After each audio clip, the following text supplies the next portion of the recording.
everyone, and welcome back to my channel, Just Another Struggling Writer, the Beleaguered Author's one-stop shop for commiseration and hopefully inspiration. My name is Carrie Scher, and I am just another struggling writer. And today marks the beginning of yet another comeback. Longtime viewers of this channel probably know by now that every couple of months I have to take a break. It's not usually by choice, it's just that my mental health does run on these cycles where every 6 or 8 months or so I'll just hit these periods of lows where I don't want to do anything. And unfortunately, towards the end of January, around the time that you last saw me, I was starting to feel a little bit down, partially because of what was going on in the world at the time. And then I got hit with some news that I struggled to accept at first. They ended up transferring me from my main office, which is only like 15 minutes from where I lived, to one a little bit further away. That kind of bummed me out. I really enjoyed being so close to home at work. It made things so much easier in terms of getting home in time to take care of dinner and the kids and all of their extracurricular things, and also have plenty of time for all of the things that I wanted to accomplish in the evenings. And the move to the new office essentially tripled my commute. And so that kind of was the inciting incident to a mental spiral that unfortunately was prolonged because everything just kept getting worse. My work has just been besieged with staffing problems and changes in management and directives coming down from higher ups that have just been really hard for me and my staff to kind of cope with. So that has been a struggle, but also there have been a bevy of other issues that I've been dealing with. I'm not going to get into all that because first of all, y'all are interested and I don't really need to make excuses, but it's been financial problems and personal problems and health problems, both mental and physical. And every month or so, I would feel like, okay, I'm going to see if I can come back. And then I would kind of start gearing myself up to getting back into the swing of things. And then I'd get hit with another bit of bad news or another like really stressful thing that I now had to deal with on a regular basis. And while I wish I could say that all of that is better now and that's why I'm back, yeah, we just got news this last week at work that our staffing problems are about to get worse again. But I'm not going to let that deter me from staging this comeback. So what have I been doing on this most recent hiatus if I have not been making content or writing or reading? It pretty much boils down to 2 things. I have been playing video games and watching anime, usually at the same time. For those of you who are interested, I've been playing a lot of Final Fantasy. I played through Final Fantasy VII Remake and Rebirth, and then I accidentally, there's a story behind that, bought the entire Pixel Remaster compilation of Final Fantasies 1 through 6. So then I played and beat 1, and then I got about 25% of the way through Final Fantasy 2 before I kind of lost interest. I've been playing Final Fantasy 14 again, which I have probably thousands of hours in at this point. And then my most recent hyperfixation is Honkai Star Rail, which I'm going to disclaim right here, do not play that game. I am a person who is able to enjoy those kinds of games because I don't really feel the FOMO.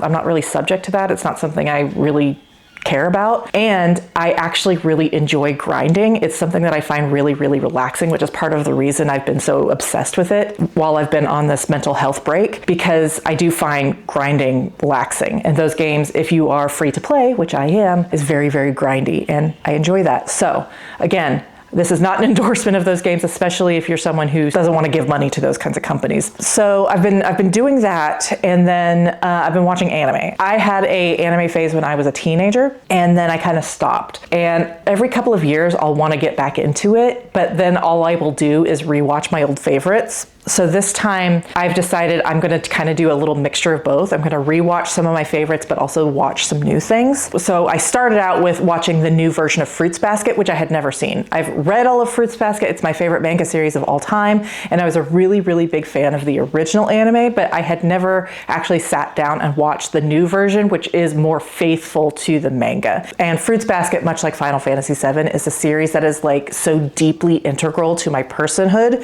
that I avoided it because I was afraid of how much I loved it. In fact, years ago, shortly after it came out, I walked in on my daughter who was watching the last episode or one of the last episodes of the series. And it was a moment that is very emotional. And of course I was familiar with it because I've read the manga, and I immediately started crying. Like I hadn't even seen any context before that, but because I was so familiar with it, I walked in, I watched like 30 seconds and immediately started crying. So I knew that sitting down and watching the entire show would be really emotional, and it was. Then I rewatched Outlaw Star and Blue Seed. Those are 2 favorites from my teenage years. Then I watched Apothecary Diaries with my daughter. She had seen it, she had watched it and was a big fan, and new favorite. Oh my gosh, obsessed with Apothecary Diaries. Really looking forward to the next season coming out later this year. And then currently I am in the middle of two. I'm watching Revolutionary Girl Utena for the first time, even though it is older. I had kind of been aware of it as a teenager, and probably like 10 years ago, I watched like a 2-hour meta breakdown of the entire series on YouTube. I don't even know why. So I'm very familiar kind of with the arc of the stories, but I've never actually sat down and watched it. So I'm watching Utena, and then I'm rewatching Magic Knight Rayearth with my youngest daughter because that is getting remade later this year also. And I was like, oh, I better rewatch the original. And then just today, my daughter wanted me to rewatch Ouran Host Club with her. So we'll see if that gets on the list, but lots of anime. And yeah, it's been really nice to reconnect with that hobby after being disconnected from it for literally 20 years. So I'm looking forward to watching some new stuff. If you have any favorites, some more recent favorites, drop them in the comments. I am taking recommendations. What else? Oh, me and my mom renewed our tickets for the baseball season. Last year, you may remember that we bought a package of 20, so we had 20 games to go to. We did that again this year. That started in April. We just were at one yesterday, and we're going to one in a week. I love baseball. I love sports in general, but baseball is something that me and my mom can connect over, and the games are really, really enjoyable for us to just go and hang out and be at the ballpark. We're doing that again. And that's pretty much it for what I've been up to. So moving on to what's next for me and what's next for the channel. Well, my goal is to kind of get back into it, just like I never left. Tomorrow is June 1st, Monday, which I have been trying not to obsess over, but failing. And I am going to be starting my first writing vlog since January. I'm gonna talk a little bit more about this. I'm gonna talk about this more in depth in my video for Friday, but a facet of this mental health episode has been feeling really down on myself for where I'm at with this project and really struggling with whether or not I even wanted to continue writing it and if it was something I should just put in the trunk as another failed experiment. Again, I'm gonna talk more in detail about kind of what made me go down that spiral and what I did to climb out of it again on Friday. But over the last couple of weeks, I have been really thinking about how I wanted to fix some pretty glaring issues I felt had surfaced, and really doing some deep thinking about what I want this book to be and what it needs to be, because I realized that staying precious to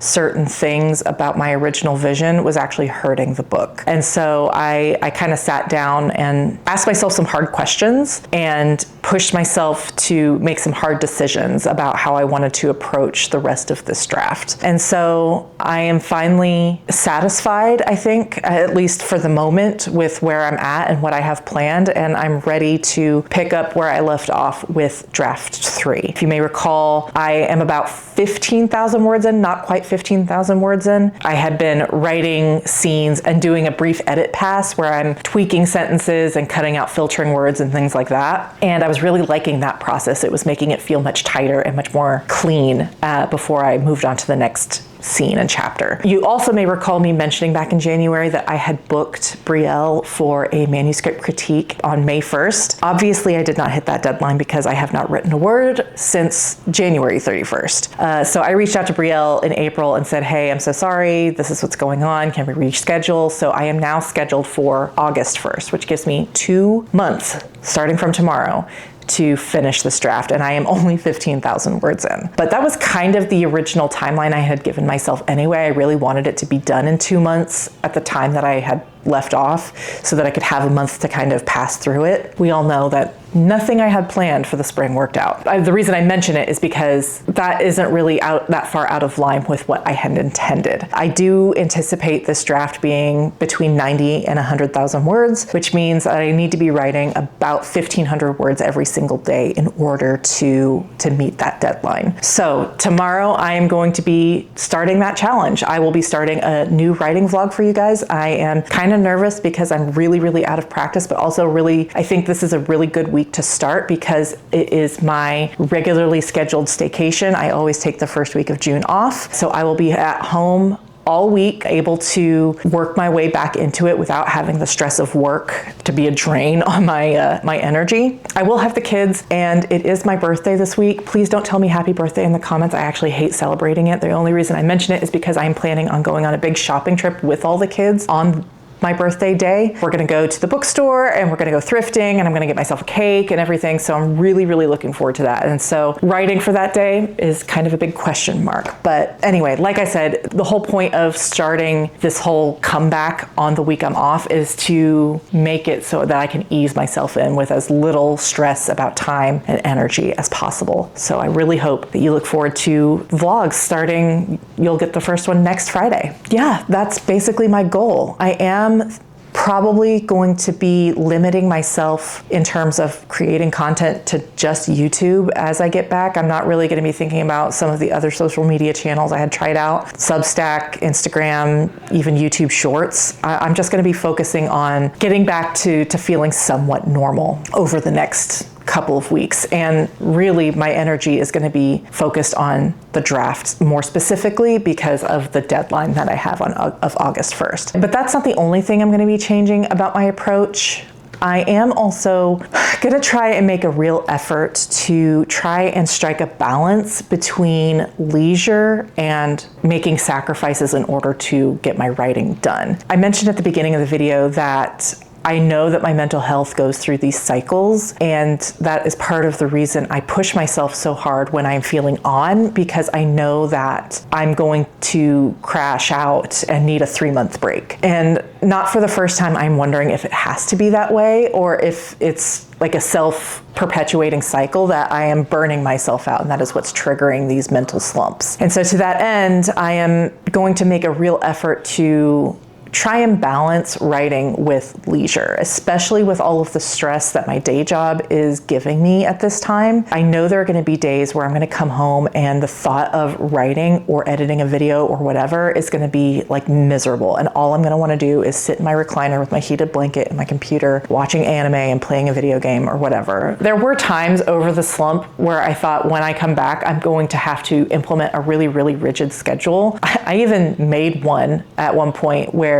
it equaled out to 20 hours of writing a week, which meant like writing for an hour on my lunch break at work and then coming home and writing for 2 more hours and then taking a break on Friday because I hate working on Fridays, and then like writing for 3 hours on Sunday. And while there is part of me that is appealed by that idea, it is not something that I am capable of really implementing and adhering to right now, just with everything going on. So instead, I'm just going to be focusing on getting back into a daily habit and trying to hit a consistent word count so that I can hit the deadline. Something that I'm toying around with is trying out Meredith's checklist system. I love that she does that. It speaks to me on a deep and spiritual level, but I've never actually like done it in that way before. But I am the kind of person who is motivated by checking off a box. And so I wonder if that's something that could really help, you know, give me a little shot of dopamine whenever I need one at the end of the day. Like I said, these are all thoughts that I will play around with and toy with as I get back into the swing of things. But for at least the next 7 days, it is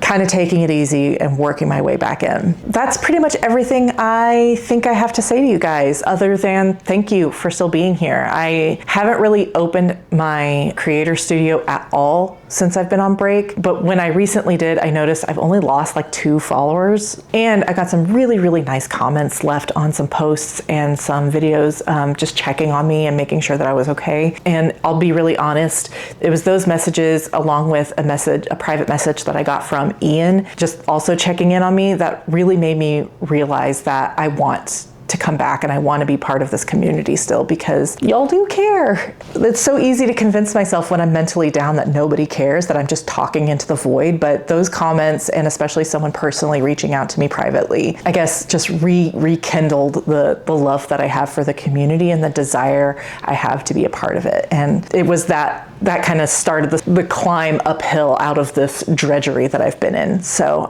thank you to Ian and to everyone who reached out. It really, really did make a difference. So appreciate you guys. Thank you so much. With that, thank you so much for watching. I so appreciate it more than you know. If you like my content and want to support the channel, please like and subscribe, or consider leaving a comment down below. In my next video, I'm going to be talking a little bit about the state of my current draft, some thinky thoughts I have had over the last couple of months, some pitfalls that I've discovered, how I'm going to fix them, and what a specific YouTube book reviewer has helped me realize about my book and how I want to fix it going forward. So I hope you look forward to it, and I will see you then. Bye.